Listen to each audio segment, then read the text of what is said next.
All right, everybody. Well, thank you very much for joining us today here for our Federal Resume Workshop uh, featuring Mastering the Federal Resume here. It's a comprehensive webinar. My name is Jay Giles, and I work on the Employee Relations team here within the Career Services Department here at American Public University System. And we're super excited to have Chip Lankert here with us from the U.S. Secret Service, who is a human resource specialist and is going to talk to you a little bit today about the new federal resume and the requirements, and do a deep dive into that for us all. So we're super excited to have Chip here. Before I turn that over to Chip, I just want to cover a couple quick things. This webinar will be recorded and placed on our YouTube channel, Career Services YouTube channel, and which I'll pop that in the chat here, the link for that, so you can follow that. And then also Rachel Dhaliwal, who is one of our career coaches here on the Security and Global Studies schools, will be handling. She's going to be here to help us handle the Q&A and kind of help Chip with the questions and answers and help facilitate that as we move forward through the process. So thank you, Rachel, for joining us. And again, Chip, I will go ahead and turn it over to you. Thank you for joining us. Okay, thank you very much. I appreciate that, Jay. And as Jay said, I'm Chip Lankert. I'm with the U.S. Secret Service. I am a HR specialist with the organization. I'm based out of, as you can see from the background behind me, the New York field office. I'm also joined today by Robert Castillo, who is out of our Los Angeles field office. He's in there. He's in the room as well. He had just asked me to join in, so I had sent him the invite, and he can also answer some questions as well in the chat that are specific to Secret Service. But one of the reasons I got involved with doing presentations like this was 9 years ago, I started with FEMA. And I had tried for many years after I retired from the military to get a job with the federal government. And I just wasn't being successful. I just was applying and applying and applying, going through USA Jobs as often as I could. And I just couldn't seem to get there. And then I finally got there, but it was a long learning journey for me. What needs to be in a resume? How should I build my resume? How do I show I have those qualifications and skills? So as a result of that, I started doing these workshops about 5 years ago because I really want people to understand the process. It's not just so much as the organization, but the process itself. Because if you understand the process, you have a much better opportunity to be successful as you move forward. So what I'm going to do is I'm going to share my screen. I'm going to do this presentation in a blended format where I'm going to be doing a presentation. I'm going to be going to USA Jobs several times during the presentation, but I'm also going to be talking about the Secret Service as the way to do things, as examples when I'm teaching this. So I'm going to go through this. There's a lot of information. I will be sending Jay some handouts to send to people after it's over. So you'll be able to look at that information as well. So let me go ahead and share my screen and we will get started.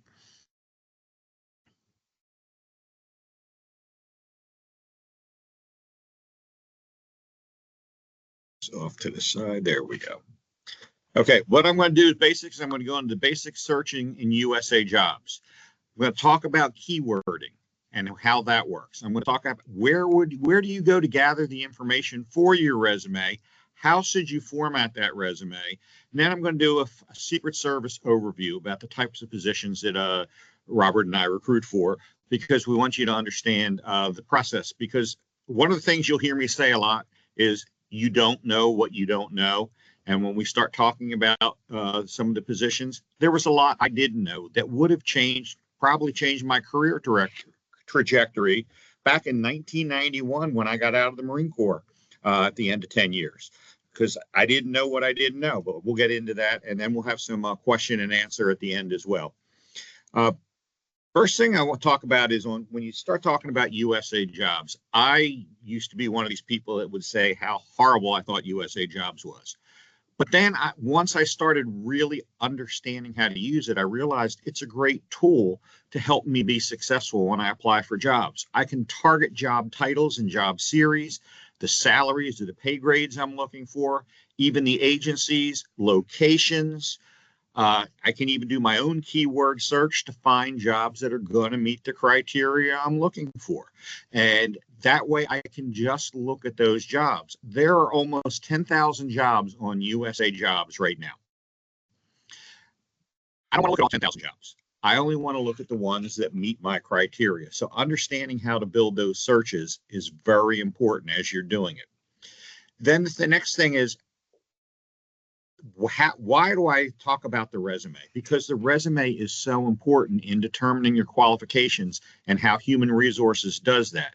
Most of us, when we look at this graphic, we think education comes first. Education is important, but your experience can shadow your education. When I got hired by the federal government, I was hired as a GS11/12. I was in a GS11/12 slot. Education-wise, I was only qualified at the GS7 level, but because my resume clearly indicated I had the experience to do the job, I was able to get hired at a higher pay grade and showed that I had the qualifications to do that job. So, and I'll talk about that a little bit more when we start talking about some of the myths with the federal government. Key thing is that job announcement is giving us our roadmap of what we need to do to get that job. It's has a lot of great information in there. At this point, I'm going to be transferring over to that, but it's going to tell us an overview of the job, where it's located, what the duties are, how much travel there is, responsibilities, and the conditions, the qualifications in particular, which we're going to spend a lot of time on because that's what you use to build your resume, which is all in the how you will be evaluated section. And then there's questionnaires that are in there. And then there's other sections. Now, when we talk, and as we get into resumes, I'm also going to talk, what Jay was talking about is there are some changes to the federal resume, but not for entry-level people. Some of the things I want to talk about with resumes is some of the myths that are out there and some of the USA Job myths that are out there. The first one I'm going to hit is not even on this chart. I had heard from the late 80s all the way until I retired in 2003 and even beyond, I still hear people say constantly, oh, well, you can't get a job with the federal government unless you have a bachelor's degree, at least a bachelor's degree. That's not true. That is a myth that's out there. Some jobs require it, but not all jobs do. And I'll talk about that as we get into that. They also think that people also think that a computer sits down and looks at your resume and looks for keywords, and that there are ways to hide the job description in your resume so it's picked up by the computer and all that. We don't rely on computers to do that. Real people actually read your resumes. They're looking to see if you have the skills and experience to do the job. And we don't ask for you to guess what skills they are. We tell you about them in that vacancy announcement on USA Job, so you already know what we're looking for. We do use some automated systems to review not necessarily the applications themselves, but the questions on there. When you apply to a federal job, after you upload your resume, after you provide your college transcripts, your military paperwork, all that information, then they ask you questions. We ask you questions to see if you're qualified to the job. That's an automated system. If you turn around and answer yes to a question that requires a no answer, it's going to tell you you're done processing. So you have to pay attention to that. And I see a lot of applicants when they apply, they think they're answering the question the proper way, but they don't, and they end up disqualifying themselves for the job. And then when we get back in contact together, and I say, oh, well, you answered this question this way. Oh, that's not what I meant. Well, then you need to reapply. So it's understanding that it's not just a computer that's looking at it. It's real people that are reading it. They're looking at it. That manual review is what shows that you have the skills for the job. And while we're talking about that, remember, the HR specialists that are out there may not have and probably don't have the same background you do. They're specialists in human resources, in the Office of Personnel Management regulations that show who's qualified for the job. They're not a specialist in accounting. They're not a specialist in law enforcement. They're not a specialist in whatever MOS you held in the military. their job is understanding the regulations. If the regulation says you have to have these skills, if they can't find those skills in your resume, they have to disqualify you. So it's important to understand that, but that's why I'm going to spend a lot of time on reading that vacancy announcement, because that's where the key phrases and words are going to be, and that you need to match in your resume with the skills that you possess so you can indicate that you're qualified to do the job. And where do we get those? Well, those are I'm going to go with our Secret Service announcements, because it's an easy way to show you. Each of our vacancy announcements have duties in them. We talk about what the duties are that you're going to do in that job. It's not just good to see what you're going to do, but it's also sit there to start getting your mind to think about, okay, have I done things similar to this in previous jobs that I've held? This particular one is right out of the Criminal Investigator Special Agent vacancy announcement, but I can click up here. I also have the ones scheduled for the police officer positions. And they're going to have slightly different duties that they do. But you just look at those to start getting in the frame of mind as to what you need to do. Then after you do that, you're going to go down to the sections on how you will be evaluated. This is taken, again, directly from the Criminal Investigator Special Agent announcement, and I'll open the police officer one in a moment. But why is this so important? Because when you're sitting there looking at your resume and looking at the jobs you've held, you have to sit there and look at that job not only from the perspective of what the company you worked for says your job description was, or what you thought your job description was, but you have to sit there and look at what skills we're looking for. Have I done things like this in the jobs I've held? Let's see, investigative methods. Okay, right now I'm a human resources specialist. I help people fill out their paperwork for background investigations. I help look into and research. When someone gives me a resume, I look and see, is this information accurate? Is this correct? Staffing specialists are doing the same thing. That's some basic investigative skills. So you have to sit there and write that up. If you were in logistics, particularly in the military, and you're doing report of surveys on equipment and things of that nature, there's some investigation going. Was this equipment damaged in the normal course of duties, or was it misused, which was what resulted in it being failing and having to be replaced? That's a type of investigation too. So you have to see what I'm saying here. You're looking at the skills you have and how it's related to the job announcement. Take protective methods. Everybody in this class who was in the military already has experience here.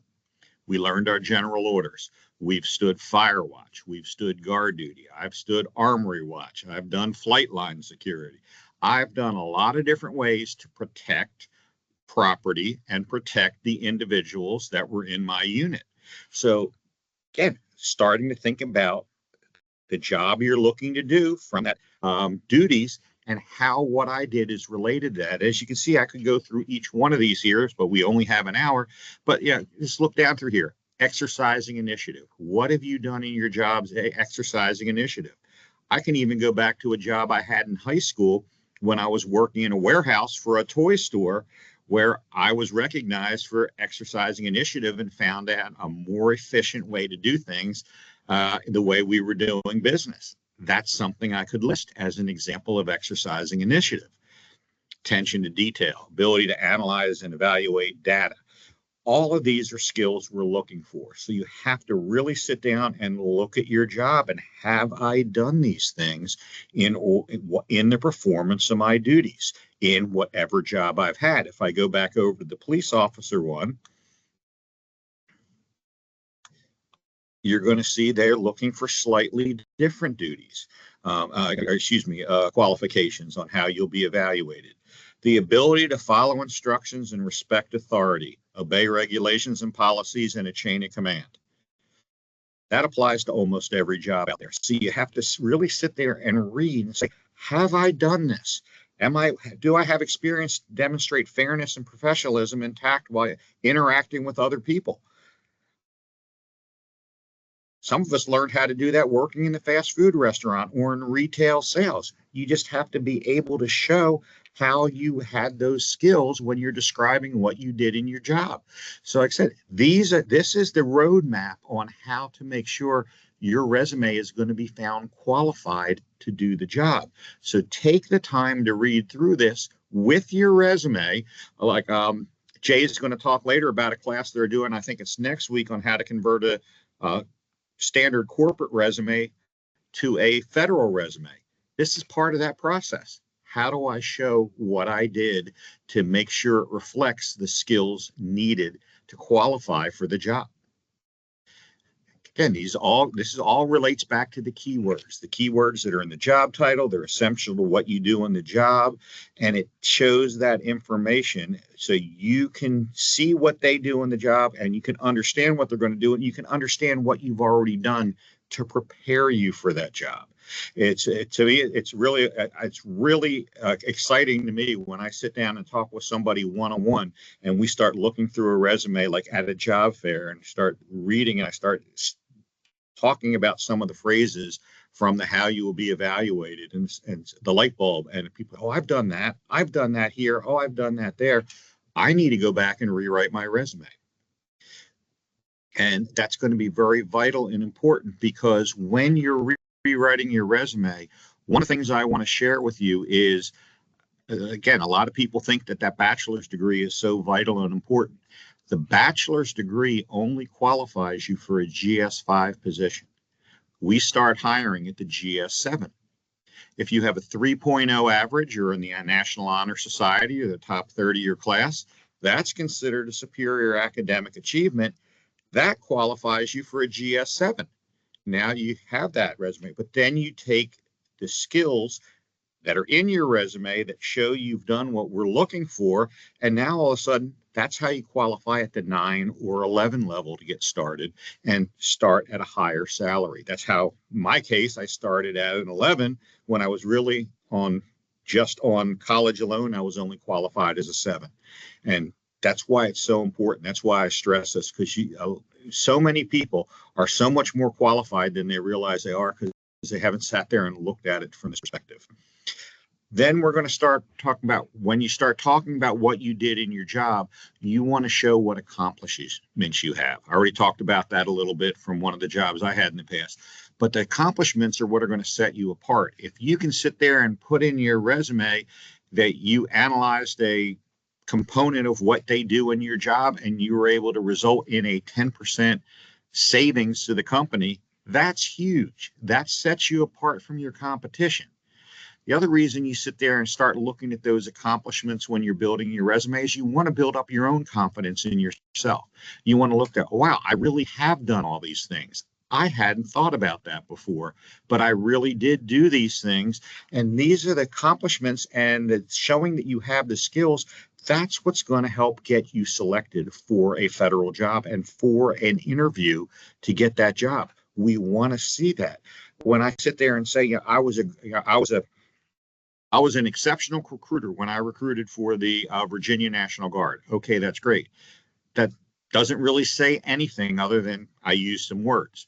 But if I sit there and say that I continuously achieved 200% of my recruiting mission and often completed my recruiting goals within the first 2 quarters of the fiscal year, that stands apart, that I was actually doing twice my work. I was competing things twice at the level I was supposed to. That shows that I am not just saying I'm a good recruiter, I'm demonstrating what accomplishments I had that resulted in that. I can also talk about how it resulted in any Army Achievement or Army Commendation medals that I received as a result of that. So you talk about those things to show that you have those accomplishments and you have the skill and demonstrate why those accomplishments are there. And then you realize, and the person reading your resume realizes you're a candidate that they need to consider for that position.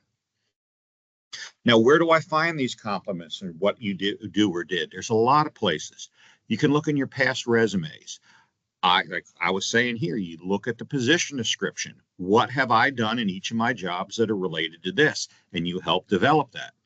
If you've received letters of appreciation or letters of recognition, Those are another great area because those are already worded to demonstrate how you've been superior in things.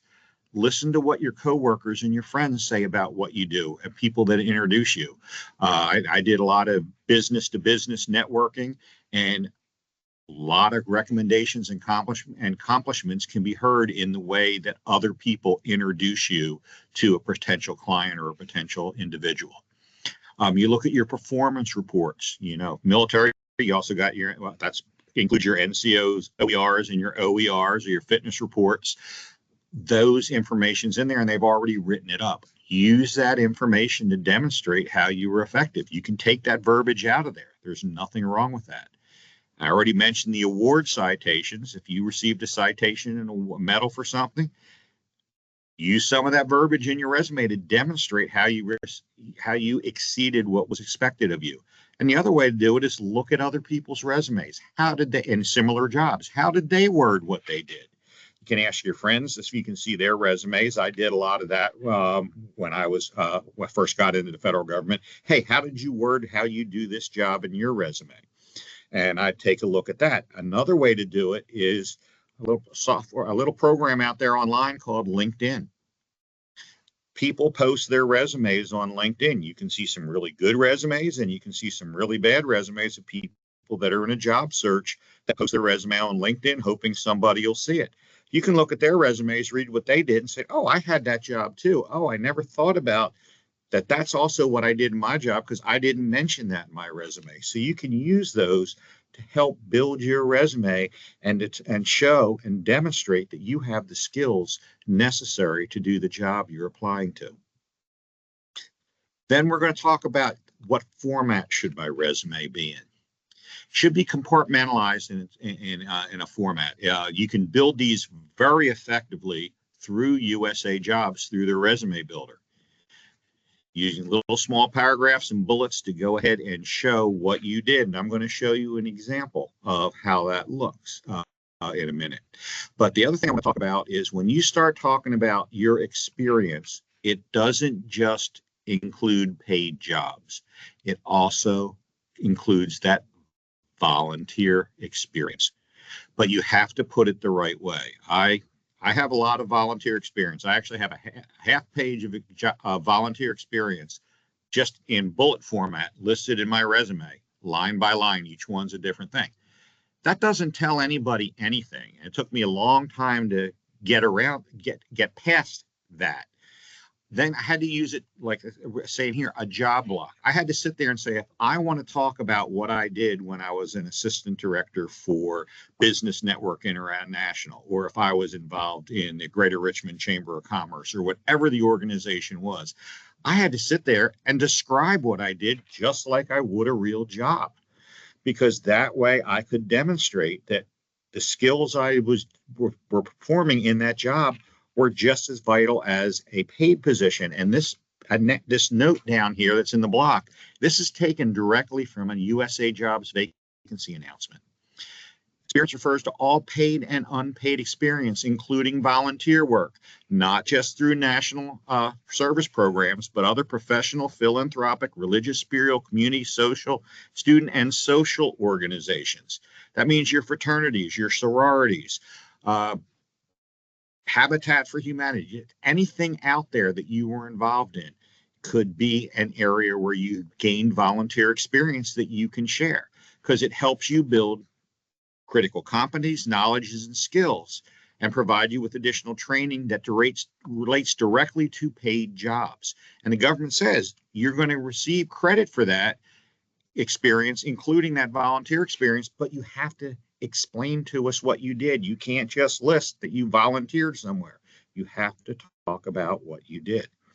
Good example of that would be I met a gentleman at a college here in New York. I was up at I was up at one of the colleges doing another presentation. I was talking to one of the students, and afterwards, that was just walking down the hall, and he said, "Hey, I saw that you were doing a presentation on Secret Service," and I said, "Yes, I was," and he said, "Well, I'd really like to do something like that, but I don't have any experience in law enforcement. I don't have a degree. I'm not going for a criminal justice degree, so I don't think I'd be qualified." And I said, "Well, that education is not as important. What kind of things have you done where you have gained experience? What type of volunteer work or other paid jobs have you had where you did something? He said, well, yeah, I really haven't done much more than go to school, do some, like McDonald's and things like that. He said, but for the last 5 years, I've been a big brother. And I've been helping take care of 2 different kids through the Big Brother program, 2 brothers. And I help take them. I take them to events. I take them to activities. I help them with their homework. I help them do all that. I was like, wow, you have 5 years experience in basic protection. Those aren't even your kids, and you're taking the time to make sure that they're in a safe and secure environment when you take them places. And you probably have to follow regulations and write reports if something happens and turn all that information in to big brothers, big sisters. He said, absolutely. I said, then you have experience that's going to relate directly to one of our jobs.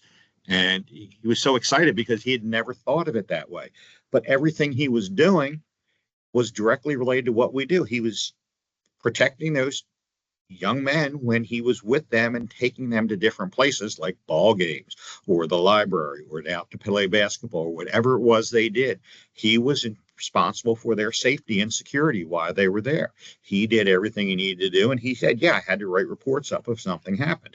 So he has some of the same experience we were looking for. Now we're going to go back to the resume here.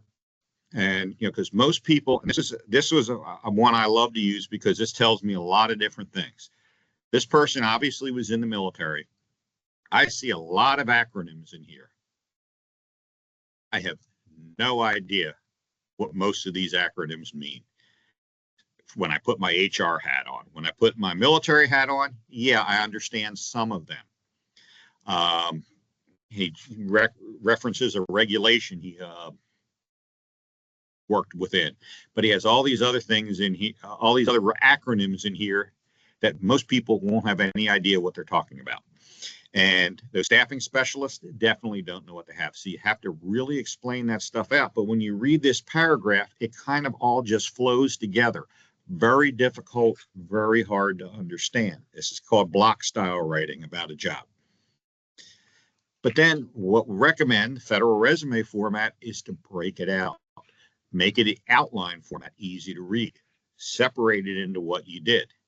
Okay, he tells us where he was, what he did, what the job was. Oh, look, it says he did 40 hours a week there.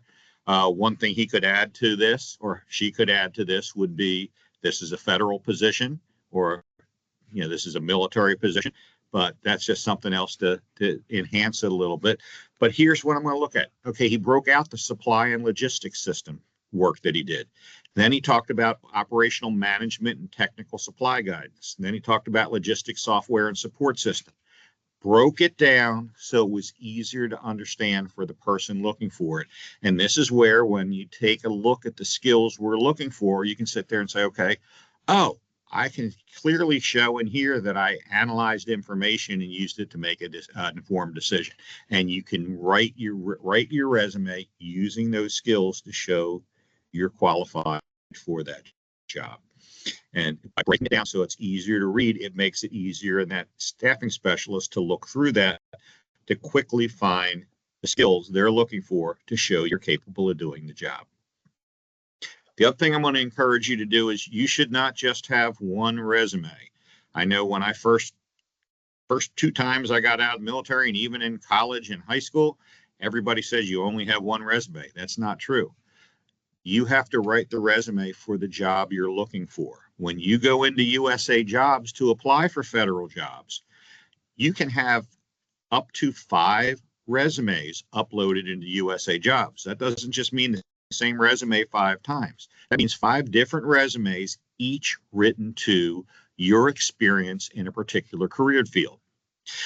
You might have one in there talking about what you did in relation to, I'll give mine as an example. I have one resume in there, talks about what I did related to human resources and recruiting. I could actually break that into 2 separate resumes because there's a big difference between the 2 in some aspects. I also have one that's related to what I did related to logistics. I have one, what I did related to education and training. I have another one related to what I did in relation to intelligence analysis And I have another one related to what I did and related to law enforcement. So it's 5 different resumes, same jobs, but I focused them on the skills related to the jobs. And I made my resume searchable, because that way somebody who's a federal agency can go into USA Jobs and say, I'm looking for someone that has this skill set. You don't have had to apply with that agency. We used to do this when I was with FEMA all the time. We would look for people that had the skills we were looking for, and we would reach out to them and say, if you're interested in a job, please apply to this position. And that's how we filled several of the positions in our HR team when I was working in the program services branch over there under logistics. Almost all the specialty jobs we had, we filled by searching USA Jobs for people with searchable resumes that had those skills. So that's another reason why you should make sure you have your resumes uploaded and make them searchable. Don't just use that private industry resume as your federal, because you're going to miss out. I sit back and look at all the different opportunities I missed out because I just used that one same resume for every single job I applied for. And again, it's recommended you use that resume builder. The resume builder is slow. It takes a long time. Once you've built it and you have the format and you have it laid out, it's easy to duplicate on your own and not have to go back through continuously and use it. But use the tool that's out there, because it puts it in that outline format, makes it easier to read, easier to understand. So those are some of the things about your resume that you should be looking at and should be aware of as you're building it to apply for the jobs. Going back to that section on how you'll be evaluated, using that to fine tune and focus your resume on the job. That is what's going to set you apart and get you that opportunity. Like I said, it's also going to get you that opportunity to, instead of hiring at the lowest pay grade, you might qualify at a higher pay grade because you took the time to focus your resume and show, oh, I really do have more than just the basic entry level requirement. So then what I'm going to do now is, I've been talking now for about 30 minutes about the resume. Now I'm going to go in a little bit and talk about the Secret Service. I already kind of wet the whistle a little bit with using the position descriptions, but now I want to talk about one of the most elite law enforcement agencies in the world. And this is where you're going to hear some more stories. When I went in the Marine Corps way back when in 1981, I had a goal in mind when I joined. I knew that I either wanted to go to the FBI or the Secret Service. That was my goal when I went in the military. I wasn't the best student in school, really didn't want to go to college. And I had heard from talking to different people that worked for government agencies, well, go into the federal government, go in the military, be an MP. That way you'll learn to get the skills so you can qualify for the jobs. That's why I joined.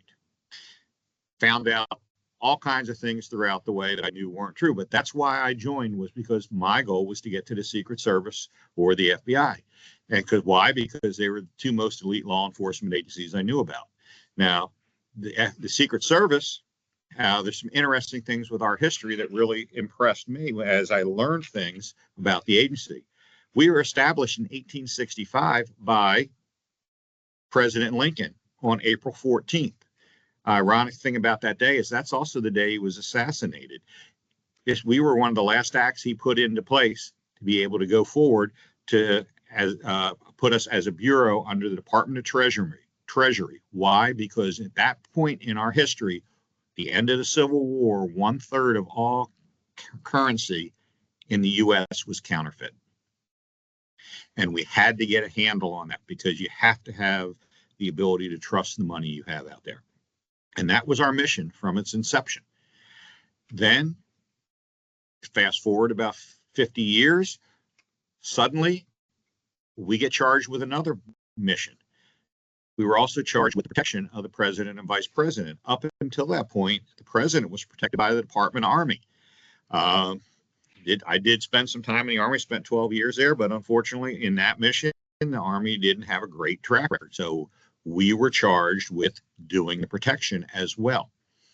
So we're still doing both of those missions. We still do the financial crimes investigations, counterfeiting, cybercrime, things of that nature, but we also do the protection of U.S. and foreign leaders. Where are we? We're headquartered in Washington, D.C., and we have 150 offices throughout the United States and abroad. So that means you might have the opportunity to work in any one of those locations as part of Secret Service. It just depends on where we have the vacancies and where you can work. We have two main roles that Robert and I recruit for. We have our special agents, which most people are very familiar with. And then we have the other side that a lot of people aren't familiar with, the uniform division. The people that look like actual police officers that are part of the Secret Service. And I'll talk about both positions here and tell you a little bit more about that. Special agents have two missions. We do investigation and protection. It's an integrated mission and it blends together.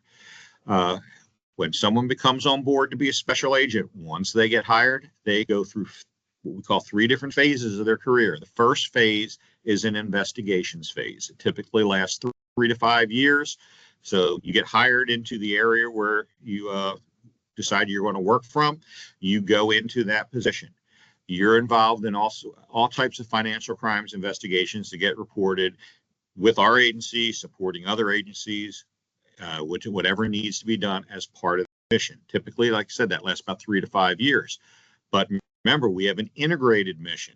So part of the time during that 5 years, you're going to also be doing protection support when dignitaries and foreign leaders travel into your area. You're going to be part of that. I work with the team up here in the New York field office, so I see this on a daily basis, how people that are doing investigations sometimes get pulled and start going to do protection, but they still have their investigation responsibilities, and it blends very well together because a lot of the skills you pick up work hand in hand with each other. Once you've completed that assignment, you go into what we call phase 2, the protection phase. That's typically 6 to 8 years. Almost all people in protection phase will be reassigned to Washington, D.C. That's part of what the job is. That's where you're going to be doing that work. You have the president, the vice president, and other U.S. leaders you're responsible for, plus any foreign dignitaries traveling into the areas that you're assigned responsibility for. You're doing that protection role. Like I said, almost all the people in there are in Washington, D.C. There are some exceptions, but the majority of people are going to end up right in Washington, D.C. for that period. So we're going to relocate you to Washington, D.C. And then when you're done your protection period there, you're going to have the opportunity to go on to other areas in phase 3, which could continue in investigations, continue in protection, do human resources, leadership, anything along those lines. You kind of guide your career from that point. So there's a lot of opportunities there. Protection is not just protecting the individual like we're used to seeing in the movies, where you have the team that's out there on the site, like in the picture in the upper right-hand corner, or with the Beast, the presidential limousine. It could also be the person that's doing protective intelligence, analyzing, planning, doing that information beforehand. There's an aviation side of it that does the airspace management that's related to it. There's a lot of different facets that all encompass protection. Like I said, and so there's a wide variety of areas you could end up in there. Our special agents also have our specialty teams, our counter assault team, which is like a SWAT team. You'll see the people there dressed in the gear on the right hand side on the bottom. We have our hazardous agent mitigation medical emergency response team, or HAMMER team. These are paramedics that are also trained in chemical decontamination, and they're there to protect the motorcade and anyone that's involved against hazardous agents, and we're providing them emergency medical response. Have an electronic crime special agent program. Again, a lot of different areas, other specialties there you can go into using some of the skills you learned, whether it be forensics or legal or anything along those lines.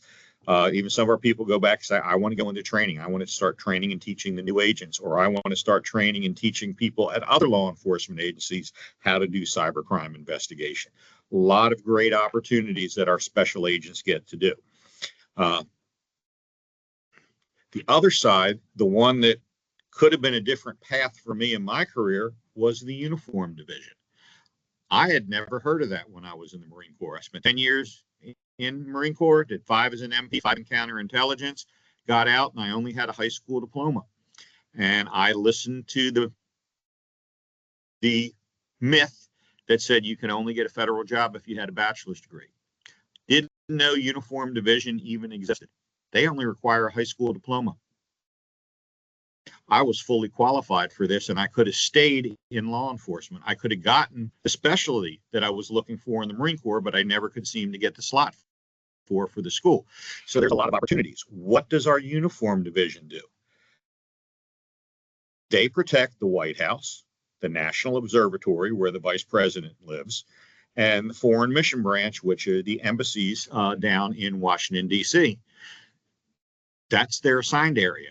They also have their Special Operation Division, their counter sniper team, kind of self-explanatory, their emergency response team, which is like a quick reaction force if something happens at one of the protection sites, the explosion detective canine unit, personnel screening canine unit. Now, both of those would have been much to interest to me when I got out of the Marine Corps, because I really wanted to be canine when I was in, and I just never had that opportunity to get canine school. And then we have our specialized rifle unit.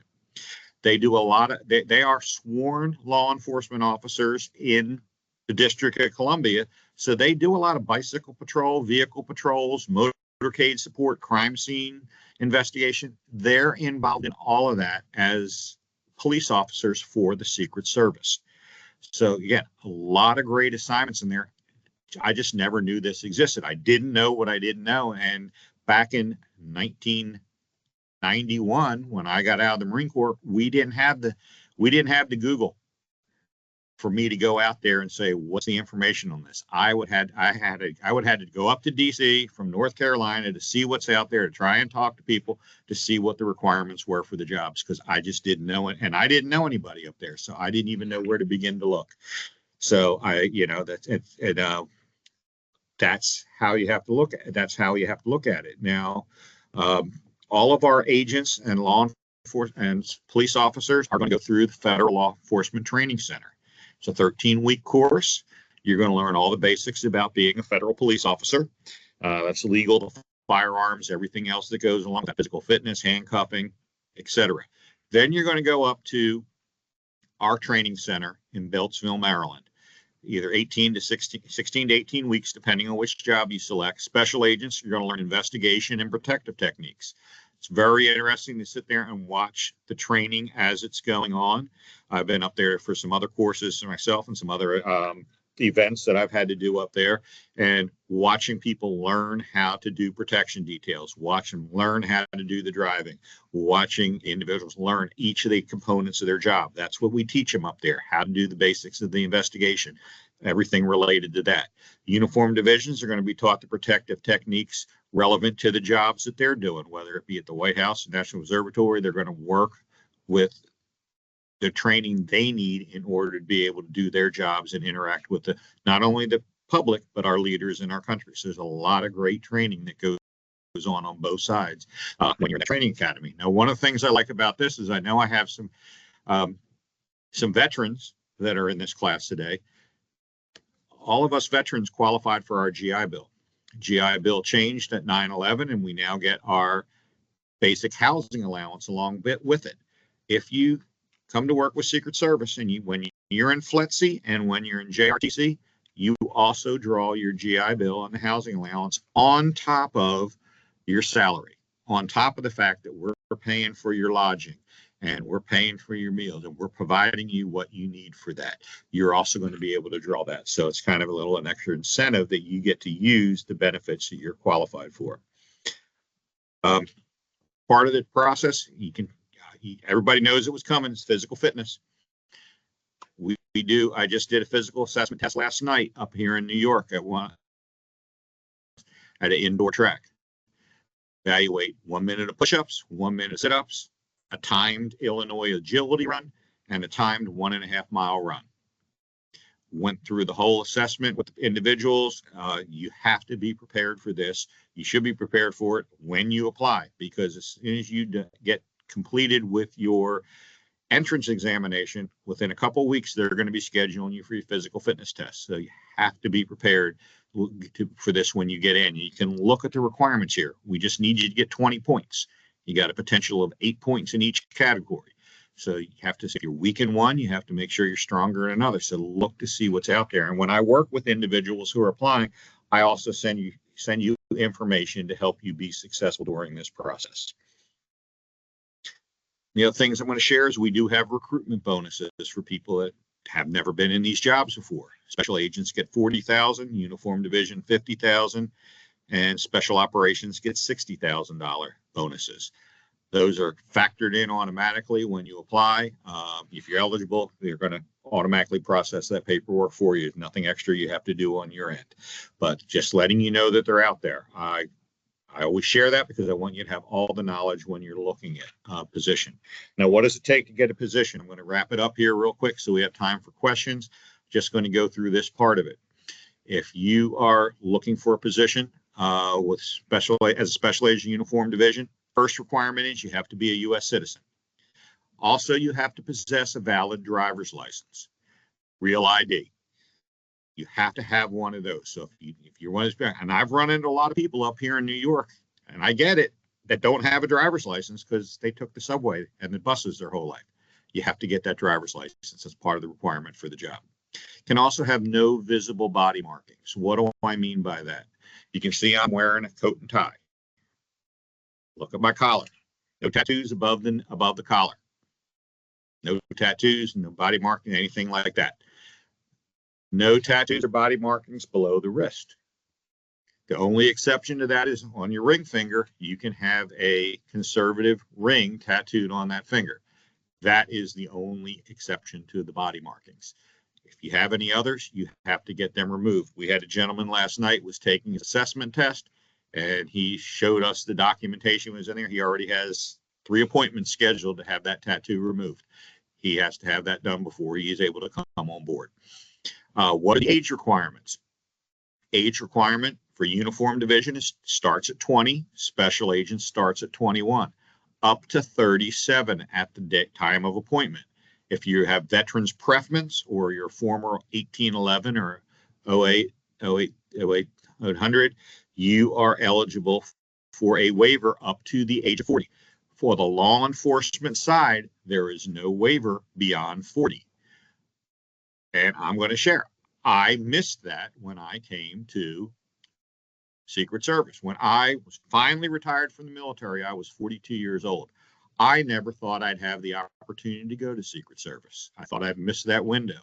Was very surprised when I learned, because I didn't do any research, that if I would have gone administrative, professional, or technical, like I am now on the administrative side, there was no upper age limit. So it's important to understand that. So if you're one of those individuals like I was, that's over 40 getting out of the military, you're over 37 now, you can look at one of our administrative jobs that they put on USA Jobs when they're available. And most of those will be in Washington, D.C. Education requirements. Everyone has to have at least a high school diploma or a GED. On the special agent side, we prefer higher education completion. Not necessarily have to have a bachelor's degree, it's preferred, but you have to have other experience to go along with it. Again, going back onto that how you will be evaluated section, because that's what's determined. Are you eligible at that 7 level to start, or are you eligible as a 9 or an 11? So it's important to make sure that information's there. We're also looking through a 3.0 or better grade point average. Why? Because 3.0 gets you superior academic achievement and gets you that opportunity to start as a 7. You're going to do that competency-based assessment test, which is done through a testing center local to where you live, and you take your assessment test there so you can process on. You're going to have to be in good physical health. I already talked about the physical fitness standards. We have our standards to get in, then you're going to have your standards you meet when you're training. I didn't go over those. Too much information right now. But you have to be in good physical health. You have to do a physical, full physical as part of your onboarding hiring process. Include your vision, hearing, cardiovascular, mobility, drug tests, everything's in there. Vision has to be correctable to 20/20 in each eye. we can provide more information to go into detail on that if you're interested. But then you have your background investigation, which is successfully completing a polygraph exam, and everybody at Secret Service, regardless of job, qualifies as a top secret clearance. So all of that has to happen. And I'll tell you right now, even if you already have a TS, SCI, code word access, whatever level you have with the military or for another company, the clearance for us is not reciprocal. You will go through that whole background investigation again. And the whole hiring process, this whole process that we go through to come on board before we even go to training, takes about 9 months. Veterans, we do support people staying in the National Guard and Reserves. You can serve in both while you're a member of the Secret Service. And I recommend applying 6 to 12 months, probably closer to 12 months because it's a 9-month process before you start your terminal leave date. You can be on terminal leave and still working for the federal government. So make sure you understand that as part of the process. We are not part of the Department of Defense. There is no waiting period from the time you get out to the time you can apply to come on board with us. If you're coming out of the Guard or Reserves or you're not quite out yet, we're going to ask you for a statement of service, which Robert or I will send you a sample one of, so you can get your unit to fill that out. When you get your DD-214, we need that long version, the copy 4 for those that have already received them, that have your enlistment eligibility codes on the bottom. And then you have the opportunity to use your federal service in conjunction with your federal employees retirement system. And if you retired like Robert and I did, we'd have to buy back our time. But there's a lot of great opportunities out there. I'm going to go back. I'm going to go right down to the questions here, and I'm going to open it up now. But while I'm opening it up for questions, I want you to look at what I have on the screen, and I'm going to leave this up on the screen. The QR code above the Statue of Liberty is how you would contact me to get more information, to get links, to get sample federal resumes, to get the information to help you process through the Secret Service. And I'm going to work with you through the whole process while you're working with this. I know Jay is going to put that link in the chat as well. If you look above the helicopter and the star, that's my contact information, my LinkedIn and all my other stuff along those lines if you want to connect there. And the QR code also has a link on the how to apply for positions in that same contact. So these are ways to get in touch with me after the event. I'm